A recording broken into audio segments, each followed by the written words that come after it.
Je terminerai rapidement le dernier point. Quelle communauté, alors par conséquent, dans quelle communauté nous pouvons essayer de construire, quelle communauté pouvons-nous essayer de construire dans l'Église? Il me semble qu'on peut, je dirais un peu la même chose de ce que je viens de dire, mais sur le plan communautaire. Sur le plan communautaire, je dirais qu'il y a 4 pas fondamentaux, 4 étapes dans l'évangélisation. Une première étape, c'est se laisser évangéliser par ceux que l'on désire évangéliser. Si vous voulez, c'est voir dans le monde la pratique de l'évangile. Le pape insiste là-dessus quand il parle de l'Église en sortie. Quand il parle de l'Église en sortie, c'est l'Église justement qui ne se replie pas sur elle-même, mais qui sort, qui va à la rencontre d'autrui, et qui, allant à la rencontre d'autrui, fait de chaque rencontre un événement, et un événement aussi de dialogue où on apprend des autres. Et se laisser évangéliser par ceux qu'on désire évangéliser, je pense que c'est très important, ça doit descendre, on ne part pas dans le monde avec un esprit de conquête, dans un esprit de supériorité, mais dans un esprit d'hospitalité, d'accueil mutuel, où on apprend des autres, et où on apprend à reconnaître dans le monde le Christ qui nous préserve. Vous vous rappelez tout à l'heure la phrase que j'ai dite, la phrase de Jésus, du message des anges, il vous précède en Galilée, c'est là que vous le verrez. Eh bien, je pense que la première attitude évangélisatrice, c'est cela, de sortir de soi. On n'apporte pas aux autres ce qu'ils n'ont pas, mais on sort pour reconnaître avec les autres l'esprit du Christ qui est à l'œuvre dans le monde. C'est une première étape dans l'évangélisation. Sortir et se laisser évangéliser par ceux que l'on rencontre. Deuxième étape, aimer. La charité d'abord, si on peut. La charité d'abord. Et la charité d'abord, ça veut dire quoi? Dans l'Église, ça prend 2 formes. Il y a des mots pour dire cela. C'est la diaconie. La diaconie, c'est le service du monde, le service à toutes les causes humaines, l'éducation des enfants, soigner les malades, accompagner les mourants, libérer les mauvais esprits, tout ce qui est humanisation. Ça fait partie de la mission essentielle de l'Église. Vous savez, la diaconie, c'est le diacre. Le diacre, c'est le service. On commence dans l'Église, il y a plusieurs, il y a l'ordre, le diaconat, il y a le presbytérat, puis l'épiscopat. Mais ça dit quelque chose de l'Église. Et le premier ordre, c'est le diaconat. Eh bien, pour l'Église tout entière, c'est la même chose. Nous sommes prioritairement ordonnés à la diaconie, le service du monde. Le pape Paul VI dit ça au terme du concile. Il dit l'esprit qui a traversé tout le concile, c'est un esprit de service. L'Église s'est déclarée au service du monde. Ça, c'est la diaconie. C'est une manière d'aider le monde. Et la deuxième manière d'aider, c'est la koinonia. La koinonia, c'est l'amour fraternel entre les chrétiens. L'amour fraternel entre les chrétiens. Et faire en sorte, si vous voulez, que nos communautés soient des figures d'évangile. C'est aujourd'hui fondamental. Donc il y a le service de l'humanité, mais aussi la vie entre les chrétiens, entre eux, et que cette vie entre les chrétiens soit des figures d'évangile elles-mêmes. Et aujourd'hui, il me semble qu'il y a plusieurs défis, par exemple la question de la place des femmes dans l'Église, tout à fait important. La question des ministères, comment est-ce qu'on va occuper les ministères, organiser les ministères pour que tous et toutes puissent avoir le sacrement en abondance. Il y a cette question-là qui est posée. Il y a la question du pouvoir aussi dans l'Église. Comment est-ce qu'on exerce le pouvoir d'une manière qui soit humanisante pour tous les membres de l'Église? C'est ça, aimer. Donc, la charité d'abord, ça prend 2 formes. Ça prend la forme de la diaconie et ça prend la forme de la koinonia. C'est la deuxième étape, le deuxième pas dans l'évangélisation. Le premier pas, c'est se laisser évangéliser par ceux qu'on évangélise. Deuxième pas, aimer par le service de l'humanité et aimer aussi dans nos communautés chrétiennes. Et puis le troisième pas, c'est l'annonce. Alors l'annonce, comme j'ai dit tout à l'heure, l'annonce, elle est un acte de charité supplémentaire. L'annonce, c'est un corps de charité.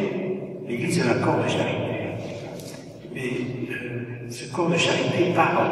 Ce corps de charité parle. Et il parle de la charité en donnant le sens. Que l'annonce, finalement, elle vient se greffer sur la charité pour en dire le sens. Pour en dire le sens au nom du Christ. C'est ça l'annonce. Alors cette annonce, dans l'Église, elle peut prendre aussi plusieurs formes. Il y a la prédication de Jésus et la prédication sur Jésus. La prédication de Jésus, c'est les béatitudes, c'est l'annonce d'un Dieu qui est Père. C'est la prédication de Jésus. Qu'est-ce que Jésus faisait dans sa vie?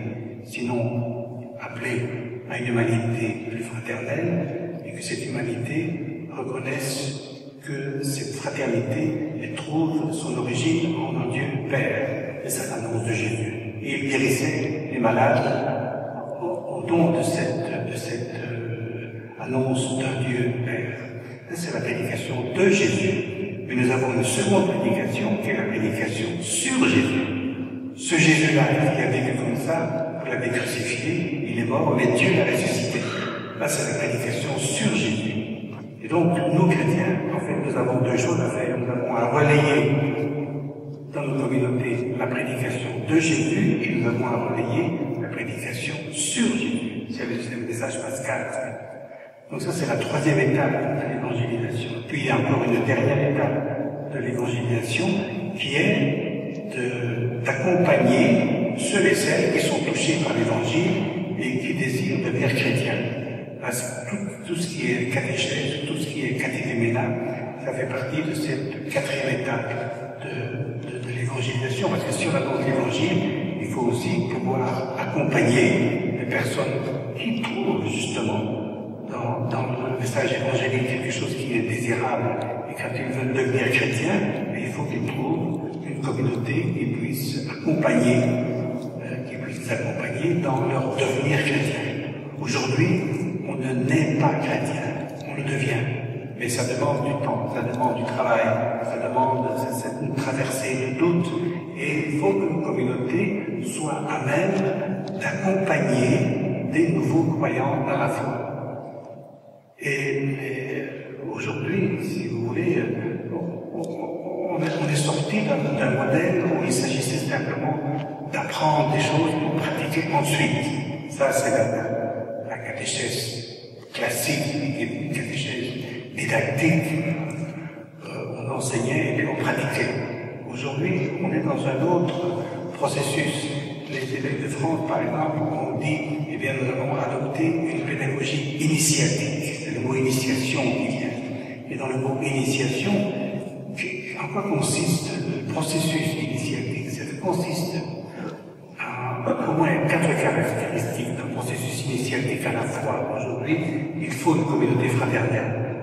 C'est ça, quand quelqu'un se présente pour devenir chrétien, qu'est-ce que vous faites? Vous ne donnez pas un catéchisme dans les mains. Non, c'est pas ça. Vous commencez par lui donner un environnement fraternel. Il faut une communauté qui accompagne. Et dans une communauté qui accompagne, qu'est-ce qu'on fait? Et on lit ensemble les Écritures. Et c'est un partage, c'est pas simplement un enseignement qui tombe d'en haut, mais on lit ensemble les Écritures et on partage les questions, on partage la foi. Et on entre ainsi dans une communauté de partage autour de l'Évangile. Et non seulement on partage, mais on fait faire des expériences aussi. C'est la quatrième caractéristique d'un processus initiatique, c'est faire faire des expériences, et les expériences enseignent. Ce sont des expériences qui enseignent, des expériences de liturgie, des expériences de charité fraternelle, expériences de service du monde, expériences liturgiques aussi, et c'est l'expérience qui donne à penser et qui donne à comprendre. Et puis une autre caractéristique aussi du processus initiatique, c'est par étapes. Dans le catéchéménat, par exemple, celles d'entre vous qui font le catéchéménat, bien vous voyez qu'il y a des étapes qu'on franchit. On les franchit librement, à son rythme, mais ce sont des étapes. Eh bien, le processus initiatique, on peut espérer voir à l'œuvre dans les communautés chrétiennes, regroupe ces 4 caractéristiques que je viens de dire. 1, des communautés fraternelles qui accompagnent, qui accompagne dans un partage de foi où les uns et les autres échangent, reçoivent et donnent, où on fait des expériences, où les expériences enseignent, les expériences sont instructives, c'est ça qui permet de percevoir ce qu'est la foi et ce qu'elle permet de vivre, et aussi qui nous font entrer dans un parcours qui est balisé, bien entendu, mais on peut, chacun et chacune peut faire ce parcours à son rythme. Voilà ce que j'ai essayé de dire ce soir pour vous dans cette question sur Dieu désirable. J'ai commencé par dire qu'effectivement pour beaucoup, Dieu est en dehors du désir, on n'est pas perçu comme désirable. Et le problème n'est pas de convertir d'abord ces gens-là, mais c'est nous-mêmes de convertir ce regard, de voir Dieu, d'expérimenter Dieu, de le sentir comme désirable. Et si nous-mêmes nous l'expérimentons comme désirable, alors nous avons peut-être des chances d'être ensemble, des communautés qui écoutent, des communautés qui aiment, des communautés qui sont fraternelles, des communautés qui annoncent. Et cette annonce est un acte de charité à l'égard des autres. Et nous nous mettons alors aussi au service de ceux qui sont touchés par cette parole pour les accompagner eux-mêmes dans la foi, de telle sorte qu'ils puissent eux aussi reconnaître combien Dieu est désirable. Voilà, merci beaucoup.